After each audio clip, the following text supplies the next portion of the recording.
What is a common injury in the hospitality workplace, and why and how do we prevent it? How does sleep deprivation play a role in the hospitality industry? And how can we reduce injuries within housekeeping staff? Let's find out today on Lita's Hospitality HRM Lounge, Episode 6, Safety in the Workplace. So the first question that we will unpack is, why is it important to support older workers? And within ADA compliance, age 40 is considered an older worker. Now, there are general reasons to prevent injuries within the workplace.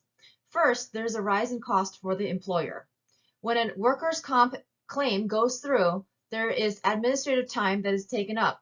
Somebody from the employer side needs to review the accident and any other information related to the incident, which could take a significant amount of time. This could also lead to a settlement or a lawsuit, which costs money. And also, they need to hire and train replacements if the employee has left the establishment. Secondly, it affects employee morale and motivation. Employees want and deserve to feel safe in the workplace. And if they hear about a coworker who was hurt during their job, they would affect their morale and motivation. But specifically, what are the reasons to want to support older workers within the workplace? First, they are skilled and experienced. They've worked for a longer period of time, bringing a level of experience, critical thinking, and sheer knowledge that cannot be taught. Also, they have a strong work ethic. They tend to arrive first to their shift, and they remain focused throughout the day and rarely miss work. Third, the best teams are multi-generational. A study was done where it proved that mixed-age teams are more productive than teams of the same age. And fourth, the older generation does play a critical role in training the next generation of workers and passing along that knowledge. So now we'll unpack a specific example, how to carry a tray correctly, because this affects back injuries, which are the most common for older workers and also younger workers as well. So if we talk about how to carry a tray correctly, there are 3 rules to follow. We want to squat from the knees because we don't want to bend over from the back. Leg muscles are stronger than back muscles. We also want to keep heavy loads close to the body as possible versus carrying with arms extended. Also, we want to spread the weight around when leading the trays so that we're going to put the heaviest things closest to the body.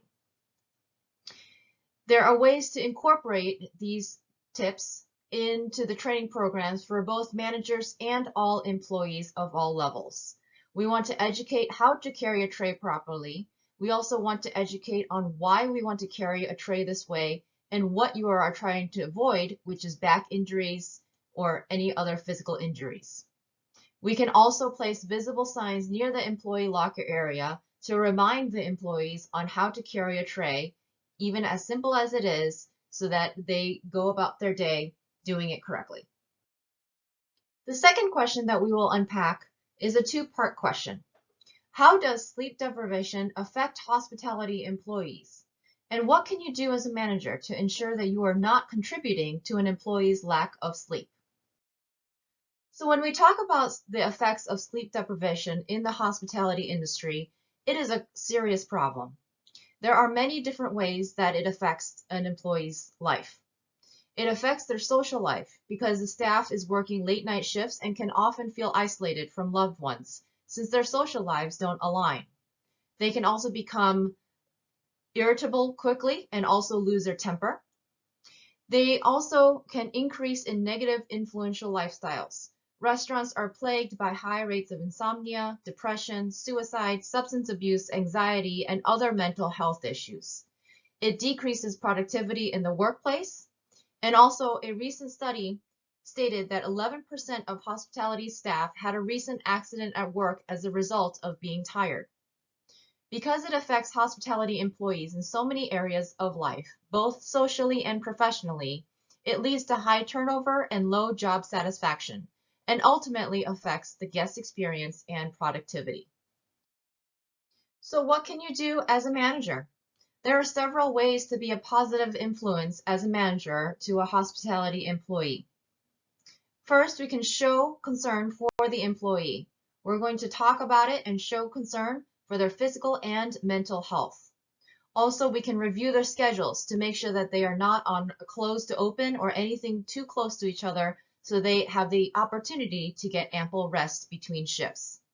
We can also ensure that they get breaks throughout their shift. If they work a double, they aren't working through their double shift, and making sure that they have time to eat and nourish their bodies. And we can also encourage them to have a bedtime routine. We don't want to encourage them to go out and to drink or to start having any negative influences on their life. Now, the final question that we will unpack is number 3. How do you reduce injuries among a hotel's housekeeping staff? The most common type of injury within a housekeeping staff is musculoskeletal. These injuries come from bones, muscles, tendons, ligaments, and soft tissues, and can come from straining your body over and over again doing the same physical activities. Now, there are multiple ways that a hotel can reduce these types of injuries. There are 3 ways that we'll discuss today. The first is to reduce the time spent in a forward bending motion. This is a constant strain from making beds and cleaning hard to reach items, which puts a strain on an employee's back. So when an employee is tucking in bedsheet quarters, they should squat and put one knee to the ground, which will help their back stay in a neutral position when making a bed. Or when the employee is cleaning something above their head, they can move as close to the object as possible so that they're not leaning or reaching too far. The second way is to make frequent small trips. The hotel can encourage the employees to not overload themselves with excess items. They should take 2 or even 3 trips when possible. For example, when we are reducing the weight of laundry, the employee can fill the cart with half of the linen and then take it down to the laundry room and then return to do the rest. And the third way is to use the tools. There are tools that are available to hotels, and the hotel should invest in getting these tools. There are dusting and reaching tools to minimize the awkward positions for cleaning a bathroom, and there are also bed tools for minimizing the force of lifting a mattress. Even though this is a financial commitment from the hotel's end, this will help alleviate any injuries with the housekeeping staff. So what can managers do? They can talk about the employee's health and well-being to ensure that the employee understands that their safety is a priority to the management staff. They can also create and follow a training program that is prominent and discusses the health and safety of employees and how to do certain tasks. Managers can also post visible signs to the staff and how to do certain tasks in a safe fashion. These signs can be posted within the employee locker area so that the employee is reminded each day when they come into work in how to do certain tasks. Managers can also audit housekeepers to ensure that they are following the outlined protocols and processes.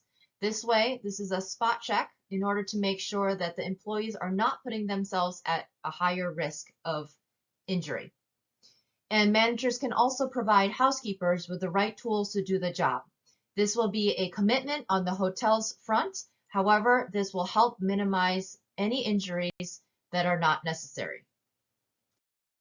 So in conclusion, not only are there so many good reasons to minimize injury within the workplace from a hospitality setting, but there are so many ways to reduce risk of injury, both from the management level and also the team member level. Well, thank you for tuning in to Lita's Hospitality HRM Lounge, Episode 6, Safety in the Workplace. We'll see you next time.